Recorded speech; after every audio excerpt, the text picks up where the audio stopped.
Bem, então, irmãos, vou fazer algum comentário aqui rápido, bem rápido mesmo, em relação à fala do Arcelino no início antes da gente iniciar a gravação, né? É muito válido você buscar esse tempo para meditar em cima das Escrituras, né? Para jejuar, para estar orando, mas não se enganem, né?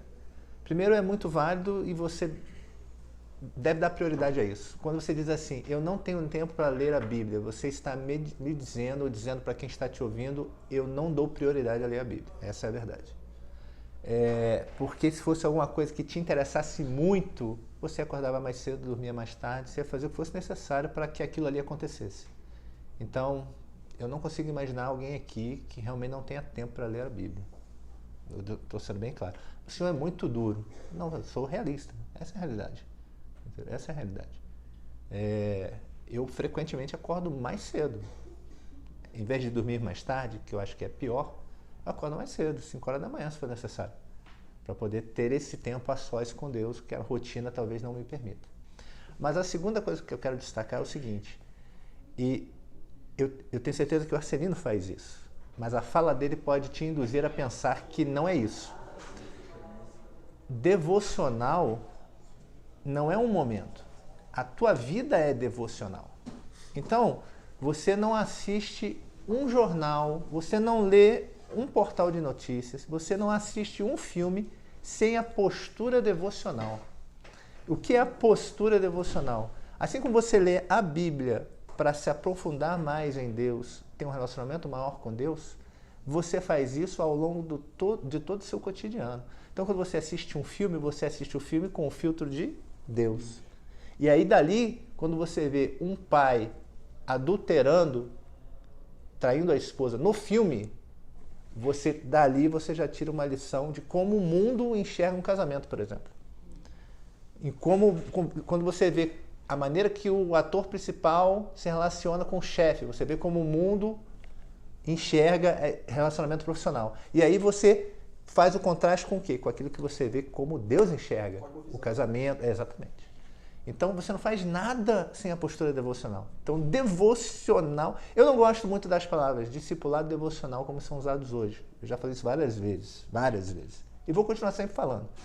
Né? Discipulado é relacionamento, que é construído com convivência, e devocional é postura.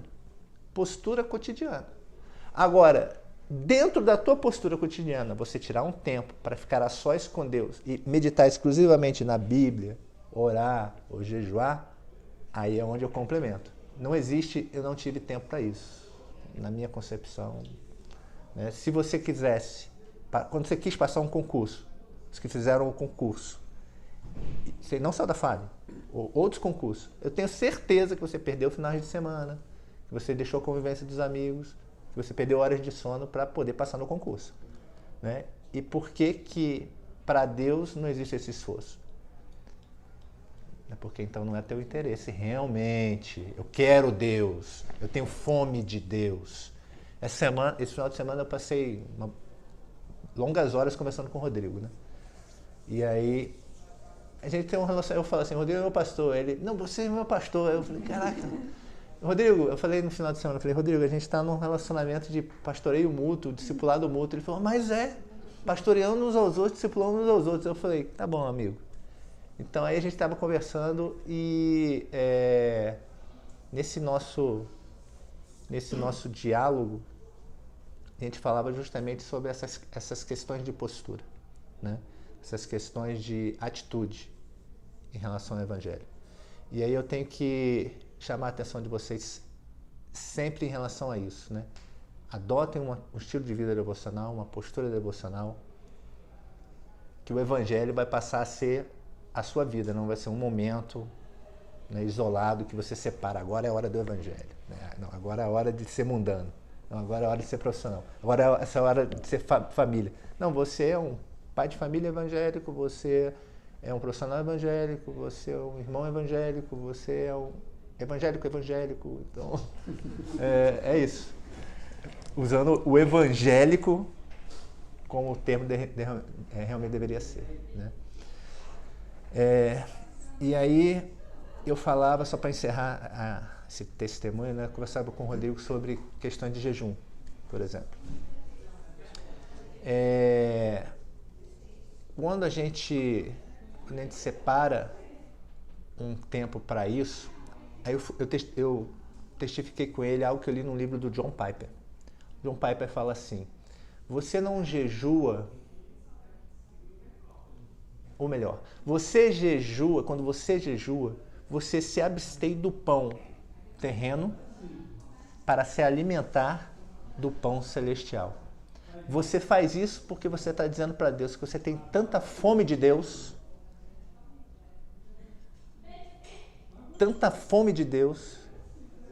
que o pão terreno ele já não te supre mais. Você precisa do pão celestial. É aquela atitude de busca voraz por Deus, de fome de Deus. Essa fome de Deus, essa busca voraz por Deus, não é só para jejuar, é para tudo que você faz. Aí é 1 Coríntios 10, 30 ou 31.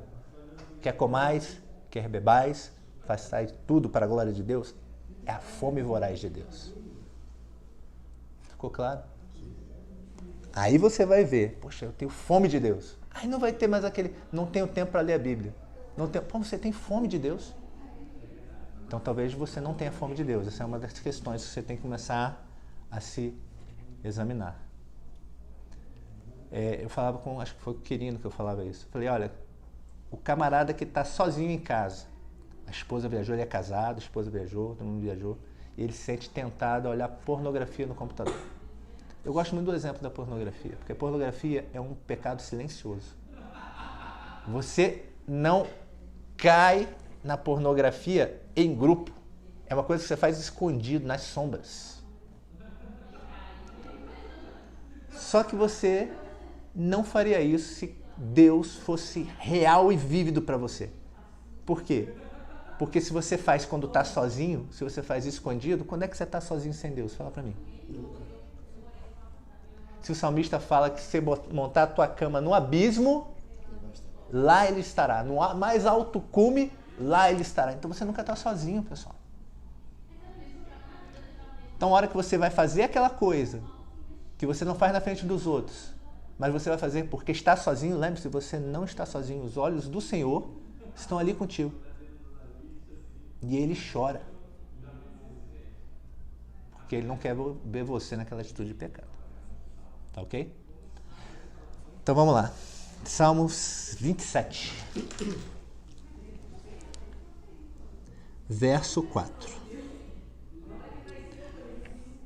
Uma coisa peço ao Senhor e a buscarei, que eu possa morar na casa do Senhor todos os dias da minha vida, para contemplar a beleza do Senhor e meditar no seu templo.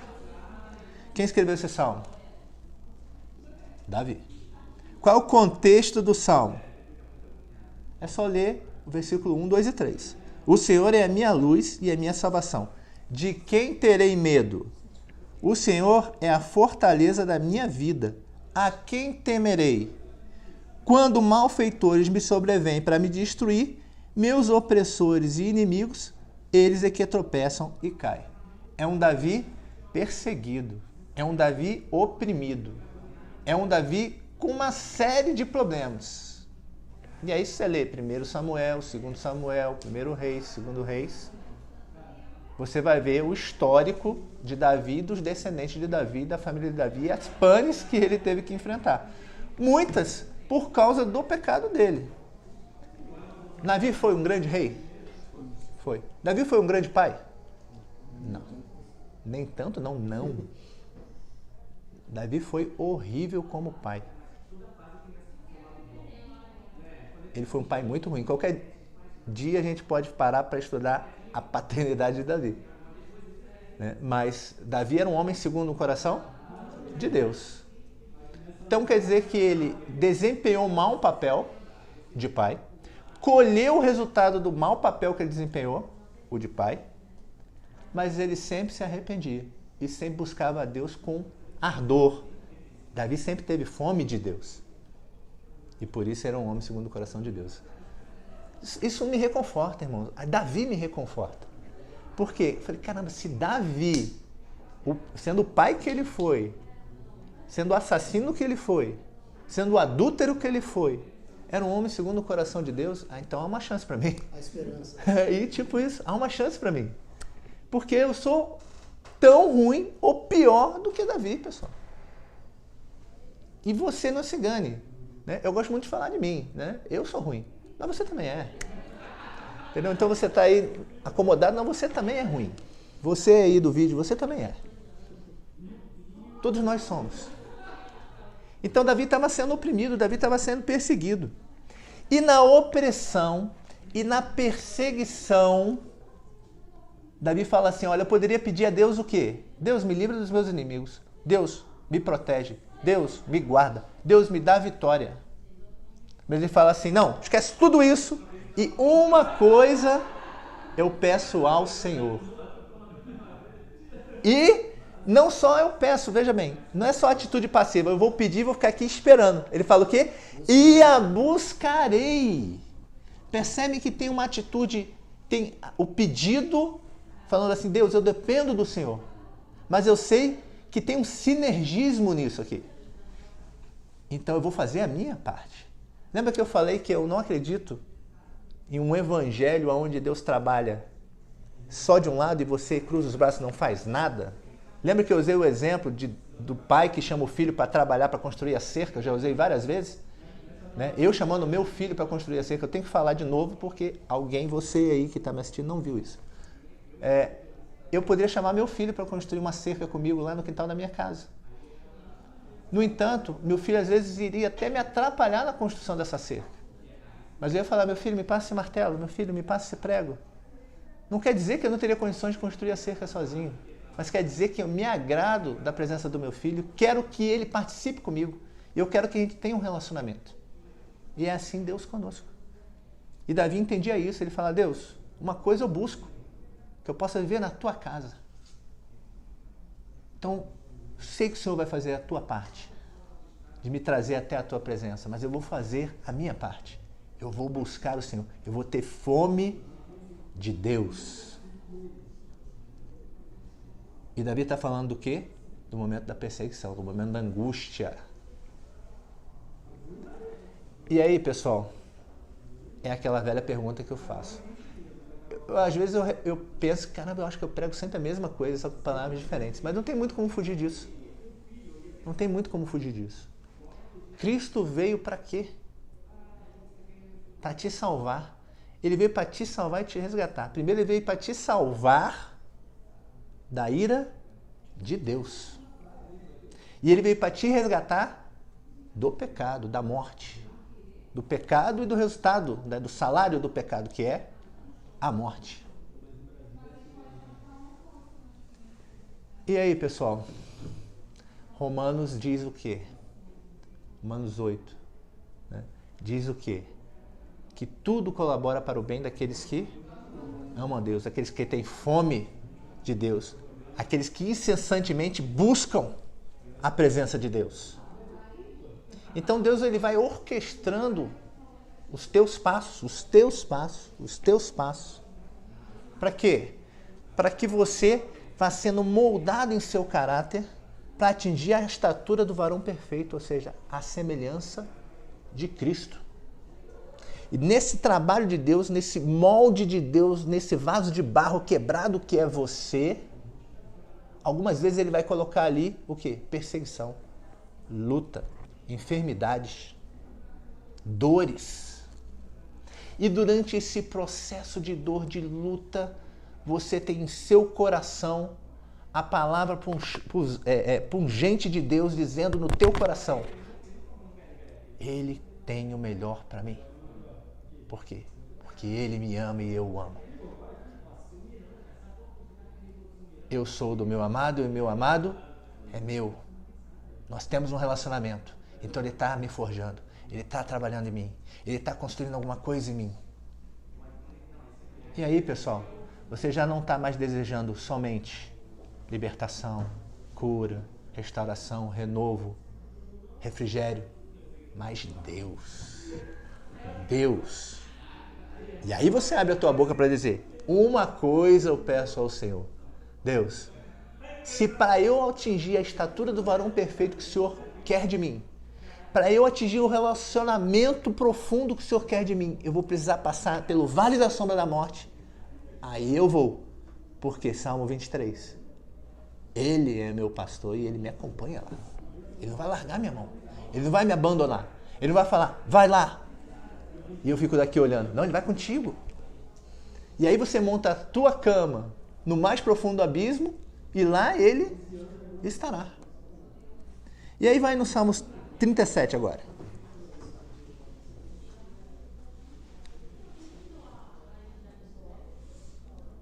Verso 4.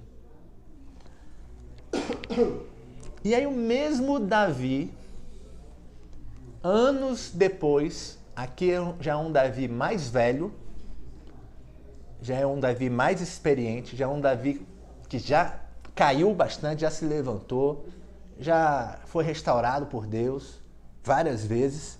Ele fala, agrada-te do Senhor e Ele satisfará os desejos do teu coração. Entrega o teu caminho ao Senhor, confia nele e o mais Ele fará. E aí o camarada da prosperidade, ele vai pensar assim, opa, então Deus vai fazer. Então Deus vai fazer acontecer, né? Os meus desejos mais profundos é aquele carro, é aquela mulher, é aquele homem, é aquele emprego, é aquele cargo, é aquela função, é aquele aumento, é aquele salário, é aquela empresa, é aquele agrado. Mas percebe que ele coloca agrada-te do Senhor, o mesmo Davi que diz o quê? Olha, no momento da perseguição só uma coisa me importa, o meu relacionamento com Deus. Só uma coisa realmente importa, estar na presença de Deus, viver em sua casa, estar em tua presença. Esse Davi fala, agrada-te do Senhor.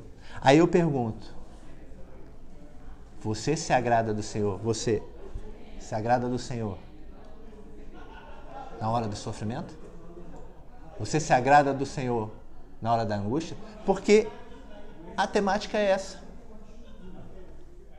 Agradar-se do Senhor na bonança, pessoal, é muito fácil. Agora, agradar-se do Senhor na enfermidade, Cruz, aí você realmente tem que amar a Deus. A pergunta que eu faço é, se Deus disser não ao teu pedido mais profundo, você ainda o amará? Se a resposta dele for não, algumas vezes a resposta de Deus é sim, algumas vezes a resposta de Deus é silêncio, porque ele ainda está maturando o tempo para você, mas algumas vezes, pessoal, a resposta dele é não. E eu não sei vocês, mas eu já ouvi vários sims e vários nãos. Eu já ouvi vários nãos. Eu falava para o Rodrigo esse final de semana. Falei, Rodrigo, você já parou para pensar que o meu dom é de ensino, cara? É aquilo que a Bíblia chama de dons de mestre. Eu sei que Deus derramou isso, Deus me deu isso. Mas você sabe qual era o meu maior sonho, Rodrigo? Era eu poder sentar com os meus filhos e ensinar eles a palavra. Só que eu nunca vou ter isso. Pelo menos, por enquanto. Por quê? Eu falei, Rodrigo, você não sabe o quanto você é privilegiado, meu irmão. Que você pode se sentar com os seus filhos e ensinar a eles o caminho do Senhor. Vocês que têm filho, vocês não sabem o quanto vocês são privilegiados. Eu queria muito isso e eu não posso. Eu queria muito exercer o meu dom com os meus filhos e eu não posso. E eu já orei várias vezes para Deus os curar. E Deus falou para mim, não.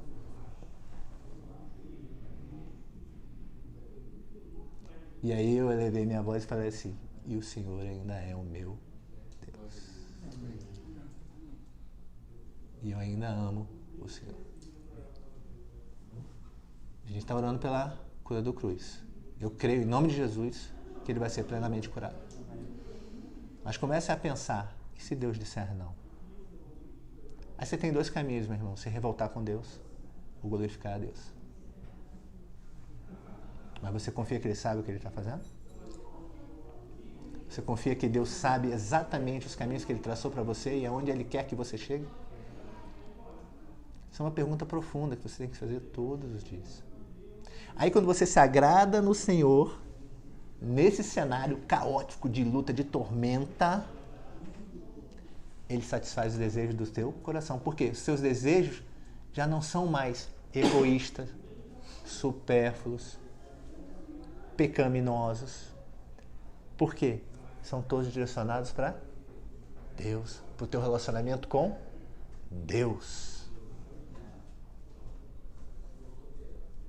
Percebe a grandiosidade quando você lê essa passagem com essa lente? Porque a resposta, pessoal, do contexto está no versículo seguinte, que ele fala: entrega o teu caminho ao Senhor, confia nele. Ou seja, ele começa falando assim, agrada-te do Senhor. Aí depois ele fala, entrega. Se ele disse não, entrega. Entenda que o não é o melhor. O não que ele te deu é o melhor. Se ele te negou a cura, é porque ele tem um propósito. Se ele te negou aquela restauração, é porque ele tem um propósito. Irmãos, o mundo não está sem controle. Essa é a melhor notícia que nós temos. O mundo não está descontrolado. As coisas são ao acaso. Tudo tem um propósito. Tudo está debaixo da batuta, né? Da regência de Deus. Vai no verso 16 agora, do mesmo salmo.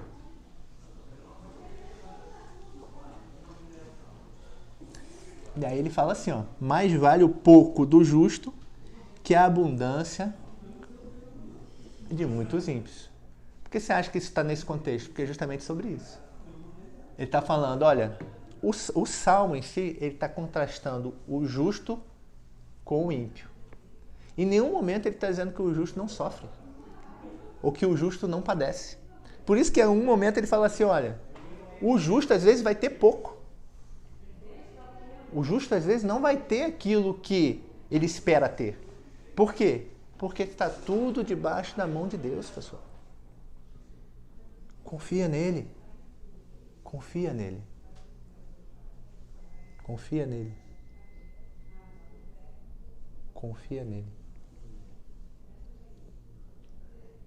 Ele sabe o que você precisa, ele sabe o que você está passando. Pessoal, ele sabe até o tempo. Ele sabe até o tempo. Eu citei isso, acho que foi no devocional na sexta-feira, né? João 9. Quando os discípulos estão passando por um homem cego e perguntam, olha, ele é cego por quê? Quem pecou? Ele ou os pais dele? Aí Jesus fala, nem ele, nem os pais dele. Ele é cego para a glória de Deus. E aí, tantos anos aquele homem cego, Jesus vai lá e cura ele. Ele nasceu cego para um dia ser curado.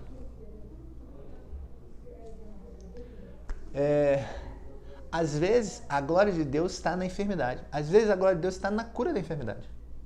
Mas só quem sabe é Deus, pessoal. Por isso que a mente dele é maior que a nossa, os caminhos dele são maiores que os nossos. E aí agora vai no verso 23 do mesmo salmo.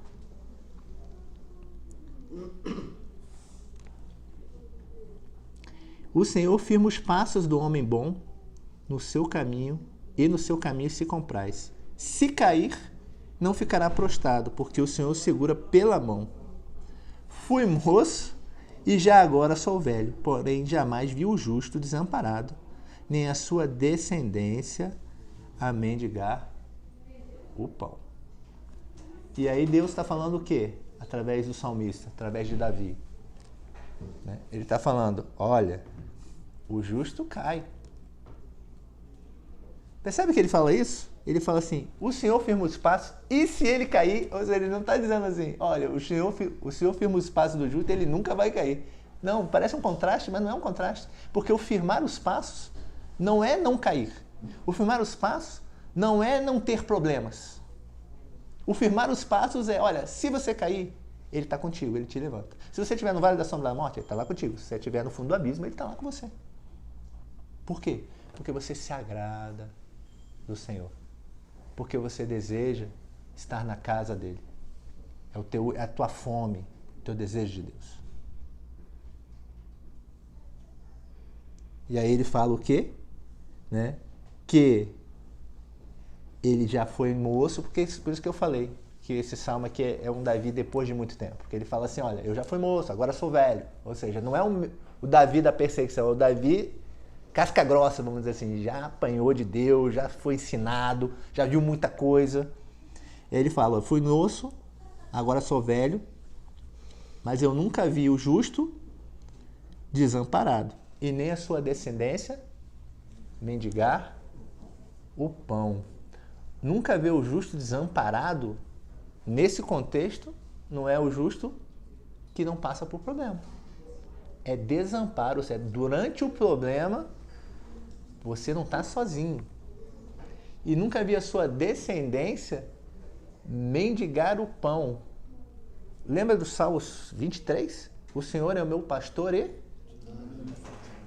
mas a melhor tradução é, quem falou aí? De nada terei falta, no sentido de nada eu sinto falta, porque o que eu tenho é aquilo que eu preciso. Como é que eu sei que o que eu tenho é aquilo que eu preciso, pessoal? É a confiança de fé que eu sei que Deus me dá o que eu preciso. Percebem isso? Então, eu sempre gosto de usar alguns exemplos, né? Eu sempre uso a Fabiana em vários momentos, né? Mas eu sei que vários de vocês já tiveram experiências como a dela. De estar passando por um momento de angústia, de terror diante da incerteza, mas não de desamparo. No sentido de, caramba, estou sozinho aqui. Ou isso não tem propósito. Ou a vida não tem sentido. Não, tudo tem sentido, tudo tem um propósito. Tudo está nas mãos de Deus. E aí vamos para o Salmo 127 para a gente encerrar. A minha promessa foi passar por esses 3 salmos. 127. O Salmo 127 é um salmo, já não é mais de Davi, é do filho dele, é de Salomão. E o Salmo de Salomão, ele fala assim, é um salmo muito famoso. Né? Se o Senhor não edificar a casa, em vão trabalhos que a edificam. Se o Senhor não guardar a cidade, em vão vigia a sentinela. Inútil vos será levantar de madrugada, repousar tarde, comer o pão que penosamente granjeaste, pois aos seus amados ele o dá enquanto dorme. E aí ele começa a falar, né? A herança do Senhor são os filhos, fruto do ventre seu galardão, como flechas na mão do guerreiro, assim os filhos da mocidade. Feliz o homem que enche deles a sua aljava, não será envergonhado quando pleitear com os inimigos à porta. Bom, isso aqui tem um contraste, né? A vida daquele que vive na presença de Deus, que é o justo, é o que tem fome de Deus, do Salmo 27, o justo do Salmo 37, diante do ímpio. Ele fala assim, olha, quais são os 3 elementos que aparecem aqui no início do Salmo 127, que são bem claros, né? Ele fala, olha, se o Senhor não edificar a casa, moradia. Depois ele fala assim, se o Senhor não guardar a cidade, segurança. Né? Em vão vos será levantar de madrugada, repousar tarde, comer o pão que penosamente granjeaste, sustento. É o básico do ser humano, né? Você quer o quê? Você quer um lugar para morar, você quer segurança, você quer o quê? Sustento. Aí está falando assim, nada disso vale nada. O Salomão, uma vez eu perguntei assim, sabe qual é o livro da Bíblia que, assim, eu tenho o maior prazer em ler? Aí o Gomes falou, Isaías, não é possível, só pode ser Isaías, você só fala de Isaías. Não, Isaías é um bom livro. Isaías é um livro que toca muito no meu coração. Mas não é Isaías, é Eclesiastes, eu falei. Cara, Eclesiastes tem um ensinamento muito prático. E o mesmo Salomão de Eclesiastes está escrevendo aqui. Ele está falando assim, olha, todas essas coisas, vamos traduzir em linguagem eclesiástica, olha, todas essas coisas, segurança, moradia, sustento, são vaidade. Se você não tiver um propósito em Deus. Se você não se agradar em viver na casa do Senhor. Salmo 127. Se você não entregar os teus caminhos ao Senhor. Salmo 37. Tudo isso é vazio. Por quê? De que adianta juntar riqueza nessa terra? De que adianta construir uma bela casa com o melhor sistema de segurança? Encher a sua despensa? Ter carro na garagem? Sem Deus, pessoal. Sem Deus, qual o destino desta pessoa que juntou todas essas riquezas? Sem Deus. Não é o ensinamento do próprio Cristo? O camarada enche a sua despensa, o seu celeiro, e hoje à noite Cristo fala, né? Deus vai pedir a tua alma, e aí, o que você tem para apresentar diante de Deus? Então, tudo isso daqui, pessoal, é em vão. Algumas pessoas vão ler esse salmo e vão achar o seguinte, né? Então, se eu coloco o propósito no Senhor, aí eu vou trabalhar e prosperar. Se eu colocar o meu propósito no Senhor, aí eu vou construir a casa. Não é isso que ele está falando. Ele está falando assim, olha, você não vai querer fazer nada se não for debaixo do propósito de Deus. Então, percebe que é uma dinâmica ao contrário? Não é tipo assim, vou colocar isso diante de Deus, vou fazer e tenho certeza que vai prosperar. Por quê? Porque Deus vai fazer prosperar. Se não prosperar, porque Deus não prosperou. Não, é o contrário. Ele está dizendo assim, coloca tudo isso diante de Deus. Deus quer isso para você? Quando a Celino uma vez falou assim, vou para a polícia. Eu falei, caraca, Celino, Deus quer que você vá para a polícia, cara? A primeira pergunta que você tem que fazer é isso. O que Deus quer de mim? Teve uma época, eu vou dar um testemunho pessoal, teve uma época que eu estava com uma fome tão grande de Deus, mas tão grande, que eu falei assim, vou largar a FAB. Porque eu queria ficar pregando o evangelho e ensinando 24 horas por dia. Eu falei, cara, vou largar a FAB. Aí, passou um tempo, eu falei, a minha esposa, mas a gente vai viver de quê? Aí eu falei, não, então quando der 20 anos de serviço eu vou pedir proporcional. Né? Não sei se todo mundo sabe, né? Com 20 anos você pode pedir, para ganhar 2/3 do salário, com 20 anos aí ia ser major, /tenente-coronel, não tenho certeza. Eu falei, não, mas dá para viver, a gente não vai passar necessidade, dá para viver. Com o mínimo dá para viver. Ou seja, eu falei, vou abrir mão do meu salário, vou ganhar 2/3 do salário para eu poder ter disponibilidade 24 horas por dia. Para quê? Para fazer isso que a gente está fazendo aqui. Discipular, ensinar. Mas aí, pessoal, como são as coisas, né? Isso era eu. Aí quando eu fui falar com Deus falou, peraí, você conversou comigo antes de você falar que você vai fazer isso? Chegou com a decisão. Meus irmãos, olha só. Qual é o nome do pastor da tua igreja? Nome, Weber. Weber. Se o pastor Weber quiser vir aqui na hora do almoço para ensinar, ele pode? Em princípio, não, né? Talvez você dê instituição para entrar, você diz? Ele fala assim, eu quero ele... Hã? Aleatoriamente? Eu quero ali. Passa pelo crivo, né? Se eu convidar ele, talvez ele possa, né? Sim. Convidar, converso, tal, dou um crachá de segurança para ele. Agora, se ele quiser, ele pode? Ele não pode. Eu orientei o grupo cristão evangélico da Academia da Força Aérea durante 4 anos. Se eu não fosse militar, eu não poderia fazer isso. Se eu não fosse militar, eu não poderia estar aqui agora com esse grupo aqui. Depois de um tempo, Deus falou para mim, filho, você está onde eu queria que você estivesse. Porque você vai aonde outros não podem ir. Você está onde Deus queria que você estivesse.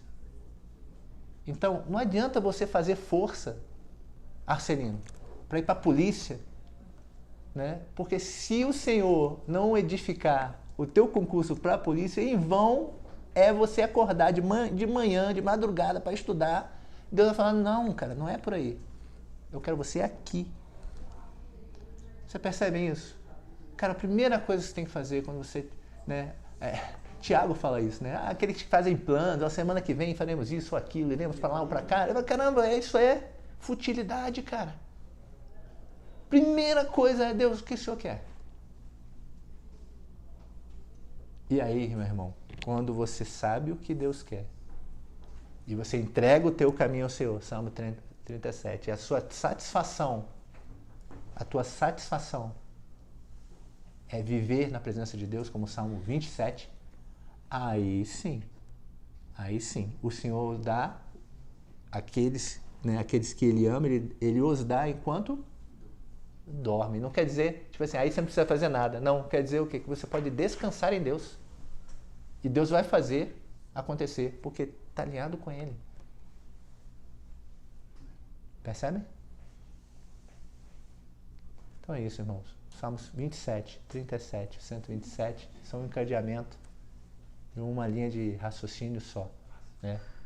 Queiram Deus, tenham fome de Deus e dependam de Deus. Amém?